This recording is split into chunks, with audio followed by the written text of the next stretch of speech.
동안 유류세가 15% 낮아집니다. 휘발유 값이 리터당 123원 내려가는 셈입니다. 정부가 경기 부양을 위해 유류세 인하 카드를 꺼낸 건 10년 만입니다. 경기 부양책은 결국 일자리를 늘리기 위함입니다. 정부는 일자리 5만 9천 개를 새로 만들기로 했는데 인턴 같은 단기 일자리에 집중돼 있어 땜질식 처방이라는 지적도 나옵니다.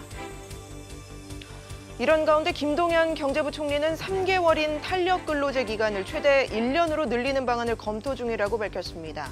노동계는 이렇게 되면 사실상 주 52시간 근로가 어렵다며 반발했습니다. 올해 서울 집값이 치솟던 와중에 한 아파트 분양권이 시세보다 2억 원 싸게 팔리고 다른 아파트 입주권은 하루 만에 3억 원이 떨어진 사실이 드러났습니다. 도대체 무슨 일이 있었던 건지 단독 취재했습니다.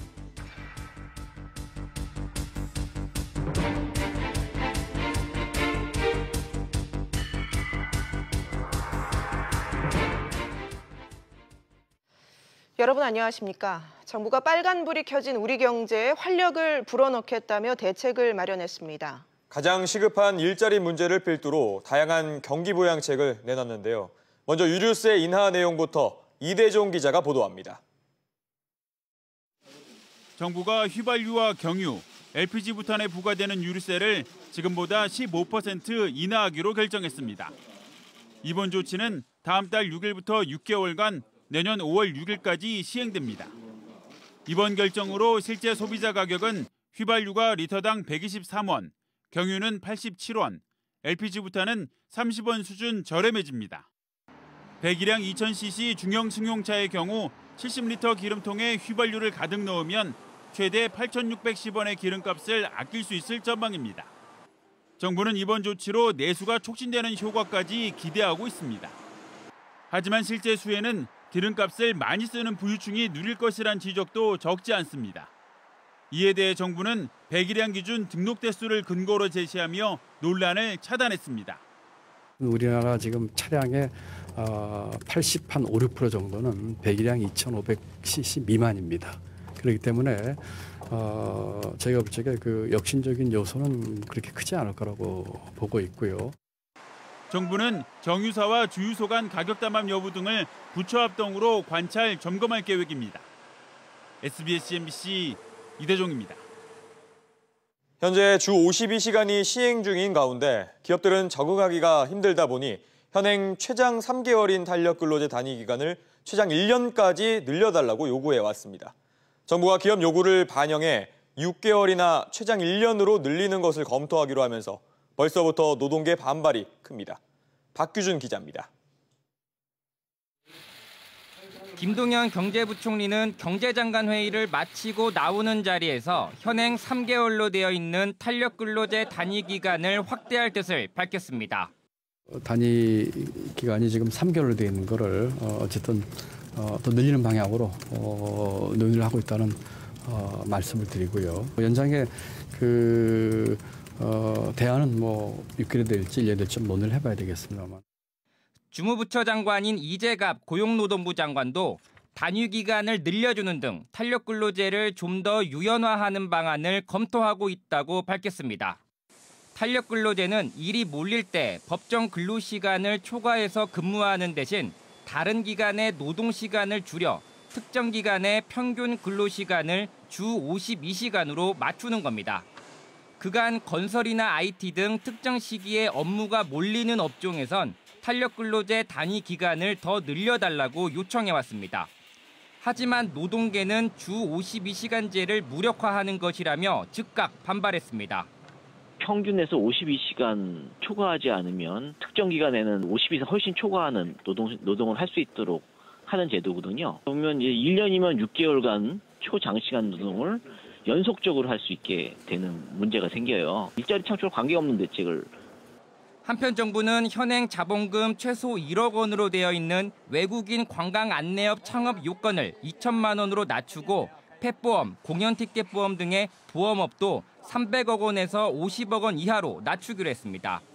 정부는 창업 규제 105개를 풀기로 하고 법 개정 작업에 착수하기로 했습니다. SBS CNBC 박규준입니다. 민간 투자가 시급한 상황에서 정부가 인허가 문제로 지연되고 있는 대규모 프로젝트의 애로사항 해결에 나섰습니다. 그러나 일부 민감한 사업의 경우 부처 간의 입장차가 커서 결론을 내리진 못했습니다. 류정훈 기자가 보도합니다. 현대자동차 신사옥이 들어설 서울 삼성동 옛 한전부지입니다. 땅값만 10조 원에 달하는 메모드급 개발 프로젝트인데 어찌된 일인지 4년째 공터로 남아있습니다. 수도권 정비위원회가 인구 분산 대책이 필요하다며 번번이 퇴짜를 놓으면서 사실상 연내 착공은 물 건너간 상태.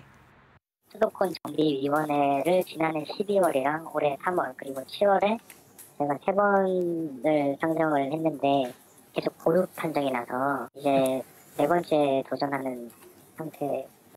기획재정부가 민간 투자 활성화 차원에서 신사옥 개발 허가를 경제장관 회의 안건으로 올렸는데 경론 끝에 결론을 내리지 못한 것으로 알려졌습니다. 사업 착공을 계기로 강남 집값이 다시 불안해질 수 있다는 주무부처의 반대 목소리가 컸다는 후문입니다. 그래서 지금 질문하신 거는 그중에서 민간 투자 중에서도 기존에 그 규제에 묶여서 투자가 안 되는 것들 얘기인데 일단 저희가 오늘 경제장관회에서 그 경론을 벌였습니다. 카카오 모빌리티의 승차 공유 등 민감한 문제 역시 결론을 내리지 못한 채 논의를 이어가겠다는 원론적 입장만 재확인했습니다. 다만 정부는 포항 영일만과 여수국가산단의 공장을 늘리는 등 전체 2조 3천억 원 규모의 대형 투자 프로젝트를 가동시키고 중소중견 기업을 중심으로 전체 15조 원에 달하는 자금을 싼 이자에 공급하기로 했습니다. 또 해외의 공장을 정리하고 국내로 들어오는 유턴기업의 경우 대기업, 중소기업 할 거 없이 보조금을 지원하고 법인세 관세를 깎아주는 등 파격적인 혜택을 주기로 했습니다. SBS CNBC 류정훈입니다. 네, 이번 정부 대책에는 위축되는 투자와 고용 상황에 대한 정부의 다급함이 담겨 있습니다. 그만큼 그동안의 정책 방향에 대한 변화를 의미하는 신호들로 보이는데요. 이 내용 취재 기자와 좀 더 자세히 짚어보겠습니다. 이한승 기자가 나와 있습니다. 자, 이 기자. 네. 앞서 정부의 탄력 근로제 확대 방안만 봐도 기존의 정부와는 좀 입장이 좀 달라진 거 아닙니까? 네, 앞서 보셨던 김동연 부총리의 탄력 근로제 관련 발언은 어제 국민경제자문회의에서 나온 내용인데요. 예. 이 탄력 근로 단위 기간 연장을 포함한 근로시간 단축 관련 개선안을 다음 달까지 마련하겠다는 겁니다. 지난 7월 주 52시간제가 도입된 이후에 정부가 이처럼 보완책 마련을 공식적으로 밝힌 건 이번이 처음이거든요. 그래서 정부 정책 방향이 바뀌는 건 아니냐 이런 얘기가 나오기도 했고요. 또 이번 회의를 보면 관계부처 장관들뿐만 아니라 이 청와대 주요 참모들까지 배석을 했습니다. 그런 회의에서 이 보완책 마련으로 의견이 모아졌다는 자체가 어느 정도 정부의 정책 선회 가능성이 높아졌다 이런 얘기까지도 나오고 있습니다. 네, 앞서 리포트에도 나왔지만 현대차 부지나 카풀 도입 같은 걸 보면 결정은 되지 않았지만 시장을 살려야 한다는 메시지는 나온 것 같거든요. 결국에는 시장이 살아야 경기가 산다 이런 걸로 볼 수 있을까요? 네, 사실 뭐 아시다시피 그동안 우리나라가 다른 해외 국가들에 비해서 이 규제 턱이 높다라는 지적들이 있어 왔거든요. 예. 이 투자를 하고 싶어도 할 수가 없었던 상황이었고 사업을 제대로 못하다 보니까 이 사람을 뽑을 필요도 없었던 겁니다. 그래서 이번 대책의 핵심은 이 위축된 투자와 고용을 살리는 데 있었거든요. 그래서 이번에 그동안 규제에 묶여서 투자가 되지 않았던 대규모 민간 프로젝트 중에서 지원할 프로젝트를 이번에 1단계로 발표를 하고 또 연내에 2단계로 다시 발표하겠다는 계획까지 내놓은 겁니다. 예. 아울러 규제 혁신을 통해서 이 새로운 수요도 창출하고 그를 통해서 일자리를 만들어서 경제를 활성화하겠다는 계획도 함께 담았는데요. 말씀하신 대로 결국 시장이 살아야 이 경기가 살아난다는 것을 인정한 것으로 해석됩니다. 네, 이 기자 이번 대책을 좀 보면요. 전방위적으로 정책 방향을 조정한 듯 싶었거든요. 그렇다면 지금 상황이 그만큼 안 좋다 이렇게 볼 수 있을까요? 네, 흔히들 이 경제는 심리다 이런 표현을 쓰는데 정부도 그 심리가 지금은 좀 너무 위축돼 있다고 보고 있습니다. 이와 관련해서는 기재부 1차관의 얘기를 들어보시겠습니다. 예. 우리 경제 전반에 심리적으로 조금 반전의 필요성이 강하다 이렇게 생각합니다. 네, 지금 보신 대로 반전의 필요성이 필요하다는 거는 그만큼 지금 상황이 좋지 않다는 것으로 해석할 수 있는데요. 기업 설비 투자는 지금 6개월째 마이너스를 이어가고 있고 또 취업자 수는 하반기 들어 한 자릿수 증가를 면치 못하고 있습니다.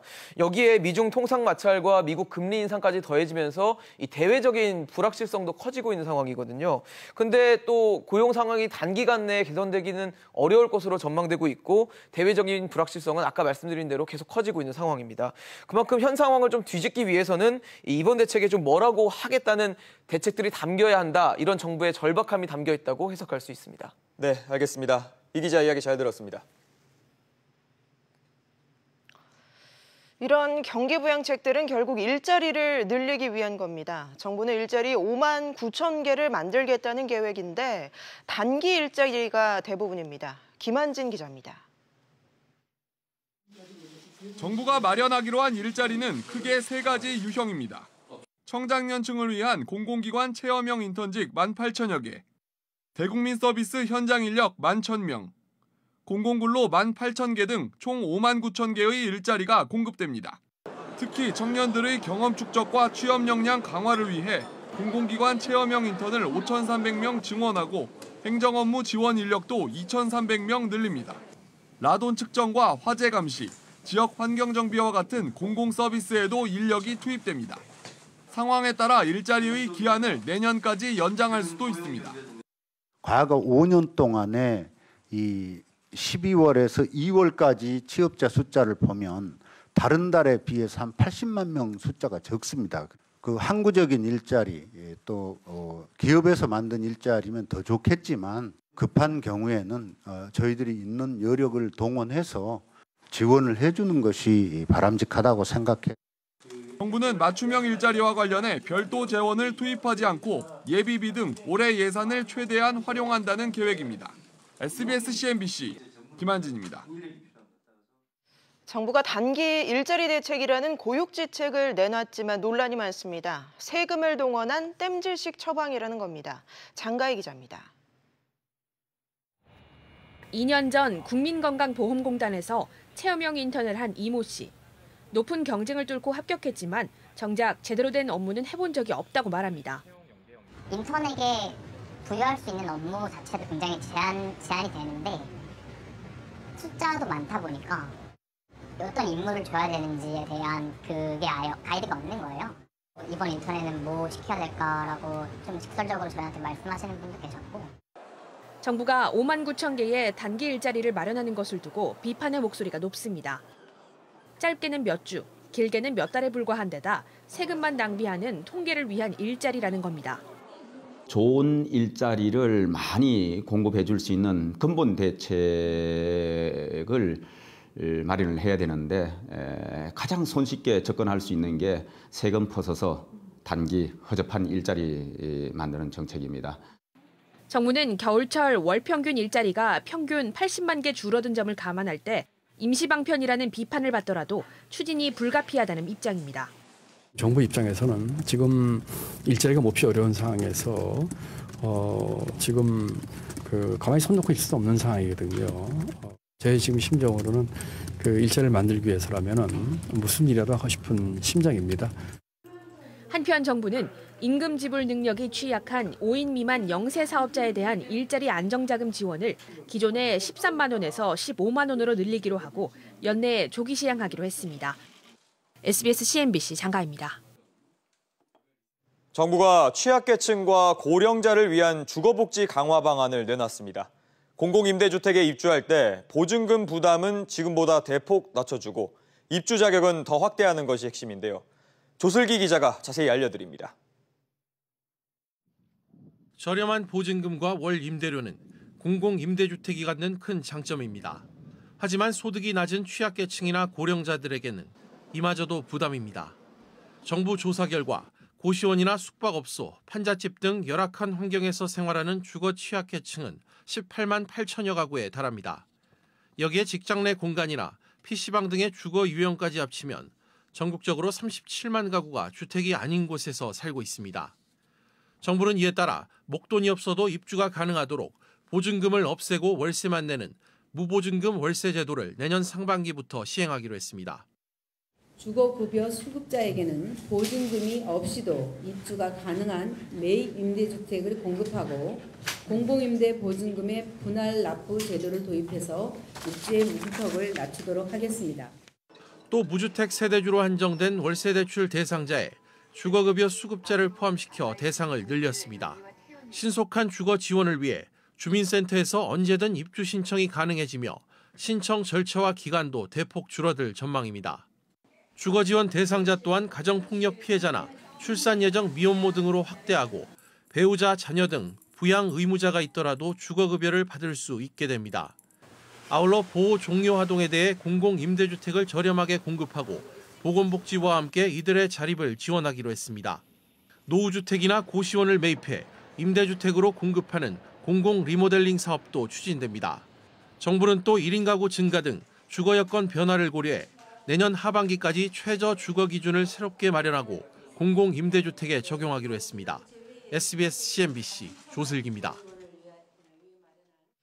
올해 서울 아파트값 무서운 기세로 치솟았죠. 그런데 이런 와중에 한 아파트 분양권이 시세보다 2억 원 싸게 팔리고 또 다른 아파트 입주권은 하루 만에 3억 원이 떨어졌습니다. 도대체 무슨 일이 있었던 걸까요? 오수영 기자가 단독 취재했습니다.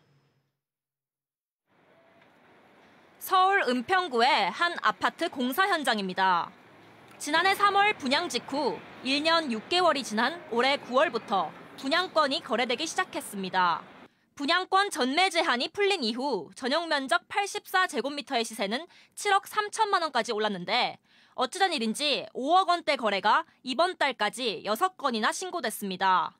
상식적으로 이해가 안 되지만 한 달 사이 2억 원이나 낮은 가격에 아파트 분양권 6개가 팔렸다는 얘기입니다.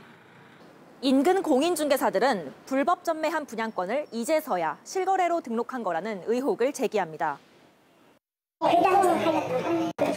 팔아달라는 사람이 있었는데 우리가 안 팔았어요. 잘못된 큰일이야. 근데 이런 것들은 떴다가 큰 애들이 명패 없는 애들이. 근처 또 다른 단지에서는 지난달 12일 10억 원에 거래된 입주권이 바로 다음 날 7억 원에 팔렸습니다. 하루 만에 3억 원이나 떨어진 겁니다. 땅은 무서워서 요즘에 안 쓸 거고 주체잖아요. 그 자체가 그냥 줘버리는 거야. 매매로. 중요하면은 비싸잖아. 그런 거지. 이거 나와 있는 부분이 하나도 없었어요. 취재가 시작되자 서울시 부동산 불법행위 전담 수사팀은 조사에 착수하겠다고 밝혔고 국토부와 국세청도 다운 계약이나 편법 증여가 아닌지 거래 내역을 들여다보겠다고 말했습니다. SBS CNBC 오수영입니다.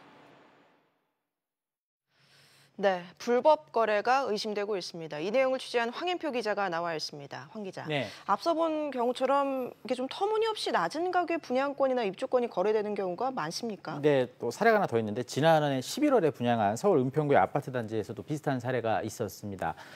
이제 올해 8월에 그 84제곱미터의 입주권 같은 경우가 8억 원에 거래가 됐는데요. 이 비슷한 시기에 보시는 것처럼 172제곱미터의 입주권 가격이 7억 5천만 원입니다. 그러니까 면적은 2배인데 가격은 오히려 5천만 원 낮은 상식적으로 이해하기 힘든 거래가 있었습니다. 이 정부가 9.13 대책을 내놓기 전까지 서울 아파트 값이 그동안 가파르게 올랐다는 점을 감안하면 앞선 사례들을 포함해서 모두 이해하기 힘든 그런 거래라고 볼 수가 있습니다. 그러네요.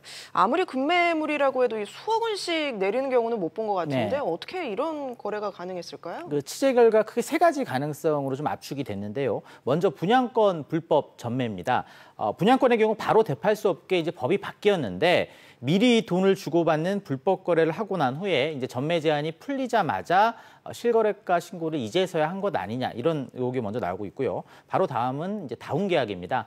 잘 아시는 것처럼 파는 사람은 양도세를 적게 내기 위해서 사는 사람은 취득세를 적게 내기 위해서 이제 실거래가 가격보다 낮게 거래하는 그런 행위를 말하는데 이 역시 분양권 전매처럼 불법 행위입니다. 그런데 이제 이 두 경우 모두 지금 국토부와 서울시가 아주 주도 면밀하게 특별히 관심을 지금 갖고 지켜보고 있는 그런 사안이거든요. 이 때문에 일부러 저렇게 너무 티가 나게 불법 전매나 아니면 그 다운 계약을 했을 가능성은 낮다는 게 이 취재를 해봤을 때 이 전문가들의 대체적인 의견이었습니다. 그럼 불법 전매도 아니고 다운 계약도 아니고 그럼 뭘까요? 그 매매를 가장한 증여라고 좀 말씀을 드리고 싶은데요. 네. 자식에게 이제 증여하는 것보다 매매인 척 그렇게 사고 팔면 세금이 훨씬 더 적게 나오기 때문입니다. 예를 한번 들어보도록 하겠습니다.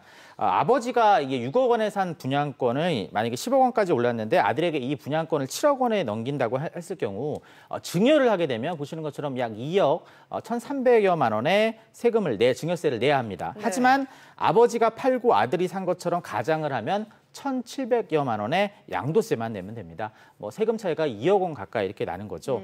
하지만 이 방법은 절세가 아닌 그 탈세입니다. 증여세를 내지 않기 위해서 이 매매로 가정하는 편법 증여라고 볼 수가 있는데요. 이 세법상 부모와 자식 관계 등 특수 관계자와의 그 부동산 거래는 원칙적으로 증여로 추정해서 증여세를 물립니다. 만약에 이게 적발이 되게 되면은 원래 내야 할 세금의 20%에서 많게는 40%까지 가산세를 더 내야 합니다. 그럼 좀 더 세밀한 조사가 필요해 보이는데 당국에서는 어떤 입장인가요? 네, 일단 올해 들어 이제 9월까지 서울에서 이뤄진 아파트 증여 건수를 살펴보니까 11,600건이나 되거든요. 보시는 것처럼 2006년에 통계 작성 이후에 지금 최대치고요. 지난 10년간 증여 건수가 매 2,000에서 4,000건에 불과했으니까 올해 폭증을 한 겁니다. 잘 아시는 것처럼 정부의 다주택자 규제로 여러 채 집을 갖느니 차라리 이제 자식에게 물려주자 이렇게 증여하는 경우가 늘어난 것으로 해석이 되는데 걸리지만 않으면 앞서 보신 것처럼 수억 원의 세금을 내지 않아도 되니까 비슷한 사례들이 충분히 더 있을 것으로 지금 예상이 되고 있습니다. 취재가 시작되자 이 국토부는 편법 증여 등 여러 가능성을 열어두고 조사에 나선다는 입장이고 이 서울시의 부동산 특별사법경찰 역시 조사에 나서겠다고 밝혔습니다. 국세청의 경우에는 이제 국토부의 실거래가 의심 자료가 넘어오는 대로 조사에 착수하겠다고 밝혔습니다. 알겠습니다. 황 기자 얘기 잘 들었습니다.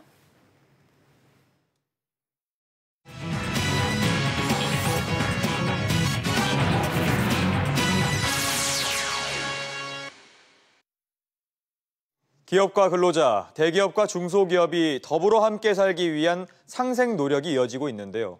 최근에는 사회적 문제를 함께 해결하고 경제적 가치도 창출하는 소셜 스타트업에 관심이 모아지고 있습니다. 대기업의 지원으로 이 같은 창업을 꿈꾸는 현장에 박기환 기자가 다녀왔습니다. 예비 창업가들이 사업 기획과 경영 전략을 공유하고 있습니다. 일반적인 사업 아이템과는 달리 환경과 치안, 지역사회 발전 등 사회적 문제를 해결하기 위한 아이디어가 쏟아집니다. 제가 직접 창업을 해서 실제로 진행되고 있는 마을 역량 강화 사업들을 가지고 와서 그 안에서 이제 관광 자원도 개발하고 그분들이 만든 특산물을 가지고 어떻게 하면 판로 개척을 해서 조금 더 많은 분들이 살 수 있을까. 이들은 사회적 문제를 해결하면서도 경제적 가치도 창출하는 이른바 소셜 스타트업을 준비 중입니다. 사회를 생각하면서 어떻게 내가 비즈니스 모델을 세울 수 있을까를 고민하시잖아요. 거기서 오는 약간 좀 긍정적인 영향이 많을 거라 생각합니다. 더 나은 대한민국을 만들고 싶습니다. 예비 창업가들은 14주 동안 사업 파트너를 찾고 선배 창업가들에게 교육을 받으며 역량을 키우게 됩니다. 교육이 끝난 뒤에는 평가를 통해 우수팀에게는 8천만 원의 초기 사업 자금과 사무 공간도 지원됩니다. 상상 스타트업 캠프는 최근 문제가 되고 있는 청년 일자리난 해결에 동참하고자 기획된 청년 창업 지원 프로그램입니다. 2020년경에는 성수동에 청년 창업 전용 플랫폼이 지어져서 이런 프로그램들이 플랫폼을 통해서 보다 안정적이고 보다 많은 지원을 계속해서 이어나갈 예정입니다. 이 프로그램을 통해 이미 소셜 스타트업 32곳이 더 나은 사회를 향해 꿈을 펼치고 있습니다. SBS CNBC 박기환입니다.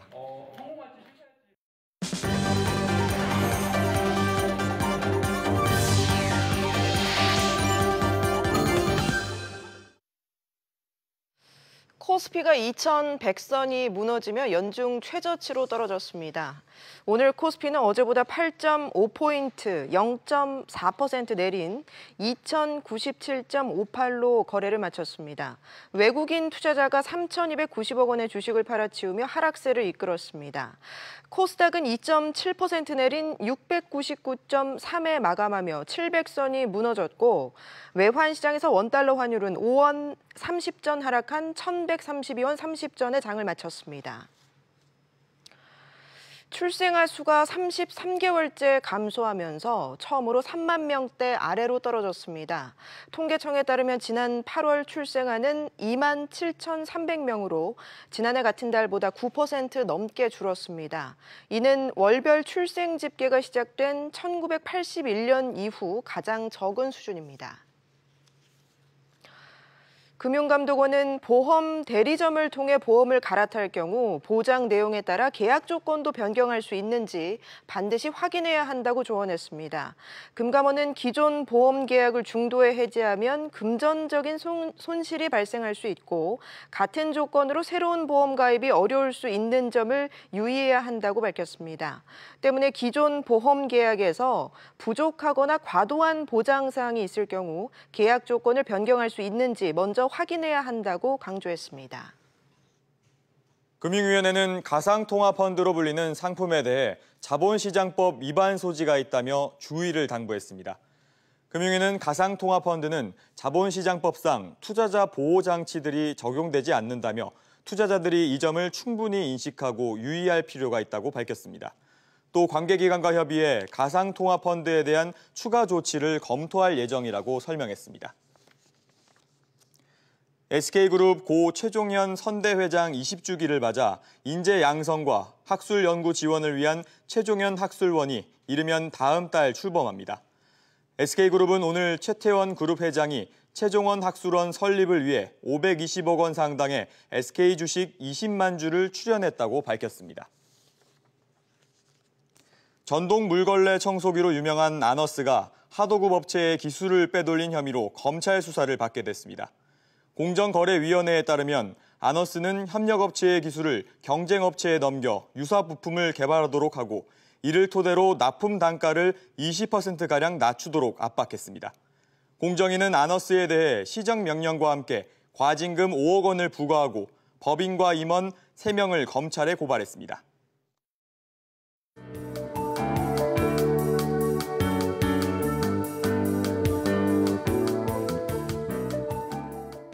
안녕하세요. K웨더 라이프스타일 예보 첫입니다. 내일 미세먼지로 인해 날씨가 좋다고 말하긴 어렵겠습니다.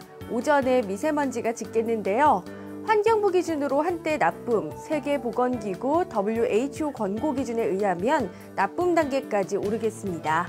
미세먼지는 5호가 되어서야 소산되겠습니다. 오후 들어서는 외출하기 좋겠는데요. 낮 기온도 서울 20도까지 올라 오늘보다 높은 기온에 활동하기 좋겠습니다. 여기에 고기압 영향권에서 하늘도 대체로 맑겠고요. 밤부터 구름만 많아지겠습니다. 다음은 자세한 지역별 내일 날씨를 나절 예보를 통해서 살펴보겠습니다. 중부지방 대체로 맑다 밤부터 구름 많아지겠습니다. 한낮에는 서울이 20도까지 올라 활동하기 좋겠습니다.